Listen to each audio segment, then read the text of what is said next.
Tastes much better than water. You have to watch the previous episodes to get that joke. Hello, freak bitches. That's how I'd like to start this episode. Those who know what that means. If you are a fan of Joe Rogan, you know what that means. The episode is starting.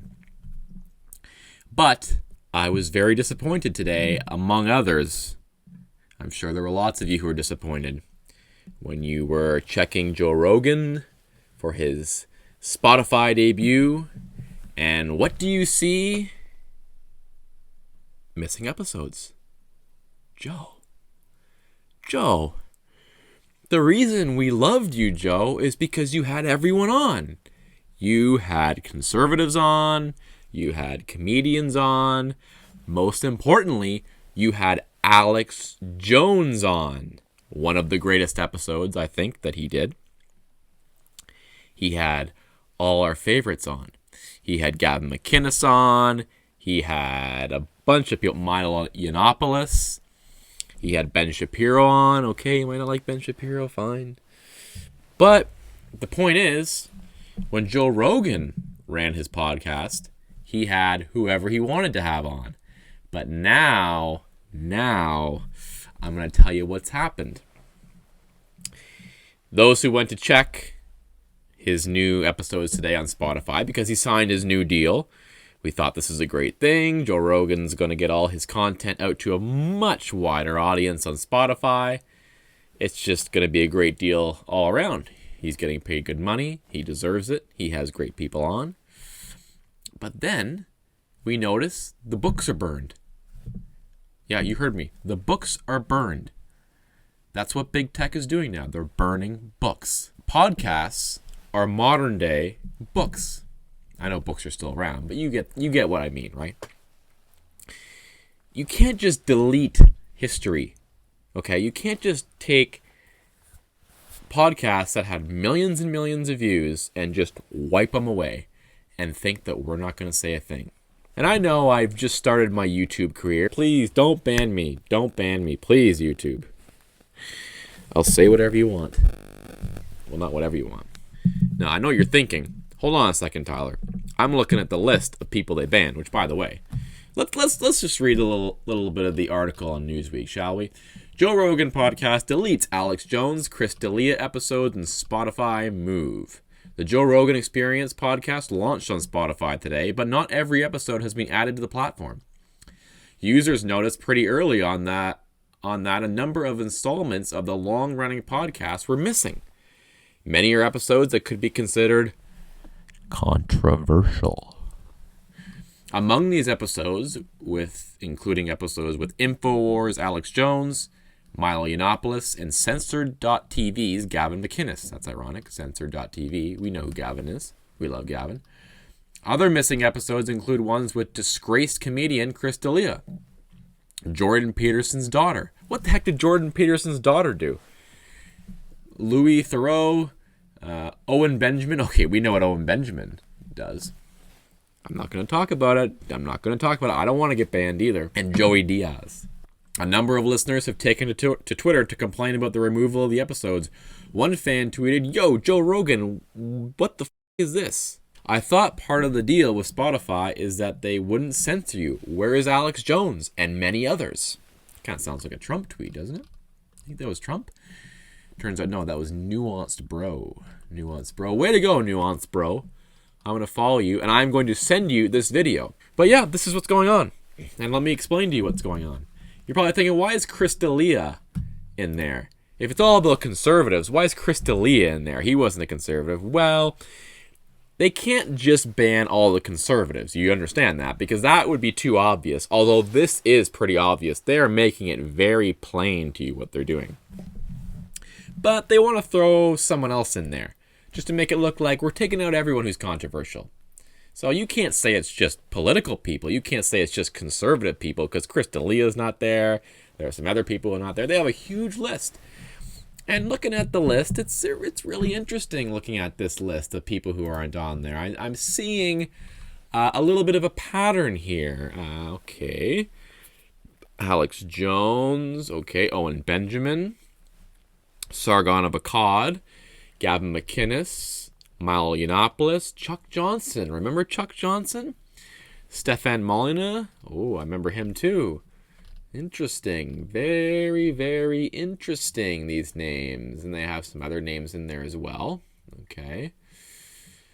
So I haven't heard a comment from Spotify yet. So maybe I should reserve judgment, huh? No, I'm not reserving judgment because I know exactly what they're doing. I know exactly what they're doing. They know that young people are starting to find out the truth because they're watching shows like this. They're watching other shows that are not mainstream narrative driven. They're starting to vote that way, and nationalism and populism and conservatism and maybe even libertarianism is getting a little more popular. Now, why is that? Because like I've discussed on the show before, they don't have control over the mainstream media anymore. Remember, it used to be that damn AM radio. Rush Limbaugh and Michael Savage, and Sean Hannity, if we could just get them off of there, they are brainwashing people into voting Republican. But now, I mean, there's still a huge audience there, but Joe Rogan, he can have Gavin McInnes on 1 million views. Milo Yiannopoulos, 5 million views. Alex Jones, 10 million views, just like that. They don't like that. They don't like that. So big tech is consolidating, right? They are making sure. Remember, they tried to push the fairness doctrine in AM radio. That didn't work. This is just another way of silencing right-wingers online. This is how they're going to do it. And if they can't do it this way, they're just going to ban you outright. They're just going to go on and do exactly what they already did to Gavin McInnes. They already did it to Nick Fuentes. They already did it to Milo. They just deplatform them. They just say, you are not using it. Oh, Orange Man, keep standing tall. They're just going to say, you know what? We don't want you guys on here. You are too radical for us. They flick you off the platform. Done. Can't defend yourself because you don't have a channel anymore. Somewhere else we could put Orange Man. He still has to be visible. But I start gesticulating too much and he's too top heavy. It's that huge head and the hairdo. But this is what's happening. This is what's happening. Wake up. Wake up, people. This is the modern book burning. They don't like your opinion. They just erase you. The beauty of Joe Rogan was that he had his own show. He had his own people on. He could talk about whatever he wanted to talk about. And I'm not sure that's going to continue. Now, this isn't necessarily Joe Rogan's fault. We know what's going on here. Big tech is going to be big tech. They're going to do what they're going to do. They're just not going to allow these opinions to be out there anymore. You have to realize that what's happening here is the left is scared that the information, they're losing control of the information flow. They used to have total control over the information flow. They have control over academia and education. They have control over Hollywood and entertainment. They have control over the news, the mainstream news. So everywhere there is information coming at you, they control it. And yet, they still lose elections. And yet, they're not successful all the time. Even though they own everything. But what's happened in the past, and it's not even since the advent of the internet, it's more in the past 5 or 6 years when Twitter, YouTube, Twitch, and all this have exploded, podcasts, this and that. They're starting to lose control, and more young people are flowing over to online sources. They're not sitting and watching CNN. They're not watching the evening news. They're not getting their information from the nightly news anchor or Anderson Cooper. They don't care. They're getting their information from Joe Rogan, and you see this. You see leftists are trying to get Joe Rogan banned, not because of Joe Rogan, but because of who he has on. So we're going to keep on the story. Okay, I'm not going to let it go. And you shouldn't either. Nuance bro. You shouldn't either, nuance bro. Keep on it. But this is a big story because they're not hiding it anymore. They haven't been hiding it. It is time for people, and this is the problem, there's a big chunk of the right-wing movement who's not online. They're boomers. They don't know what's going on online. I'm not saying all of them, but it's time for people to wake up and see what's going on. Conservatives are being censored. They're not making any bones about it anymore. They're not even trying to hide it. The only way they try to hide it a little bit is to throw Chris D'Elia in there to make it look like it's not political, but it is political. Trust me, it is political. And they want to control the information flow, which is kind of ironic because as they ban Alex Jones, what was his show called? InfoWars. And I've talked about on my episodes before about how Alex Jones was right. It is about an information war. The more right-wing information that's out there, the worse it is for the globalists and for the leftists. They don't want that information out there. So they have to find a way to muzzle it. They're freaking out. They're freaking out because they know that people are posting on Facebook and they can't control it. Until now, they're trying to control it. People are posting on Twitter and they're trying to control that too. People are making YouTube videos. They're trying to control that too. They're kicking people off. And now they also want to censor people who go on other people's shows. So the host might not be right-wing. He could argue, I don't even know what Joe Rogan is.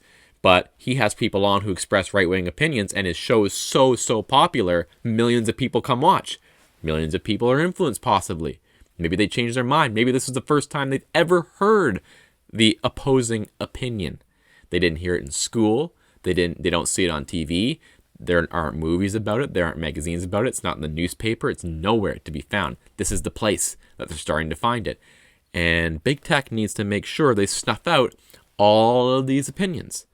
These opinions need to be silenced. But not if we have something to say about it. Okay? And by the way, the answer that we should just go and start our own Twitter, that's all well and good, but that's probably not going to happen right now. In case you haven't noticed, Twitter is sort of a big entity. It's not like I can just go and create Twitter tomorrow. That's not really the way it works. So we have to push back against this. We have to, and you know what, to be honest, I hate to, talk about a problem without a solution, but let me think on it, okay? Let me think on it. There have to be ways we can push back. We just need to start speaking up, first of all. That's the first step. This cannot happen. This is book burning. They're taking information and erasing it from the record. It has to stop. And we need to let Joe Rogan know, if you don't get control of this and bring back the episodes, we might not subscribe. Is that enough of a threat? I don't know. Probably not. I mean, the show is going to go on. Guy signed a huge deal, and congratulations to him. By the way, I am a Rogan fan. I love the fact that he has these people on. But this is what happens. This is what happens. Joe used to own his show. He doesn't anymore. He doesn't. Someone else owns the show. And he did say in this article, he's warning people, don't worry. Look, it's just a licensing deal, so Spotify won't have any creative control over the show. They just want me to continue doing it the way I'm doing it now. We'll see if that happens. We'll see.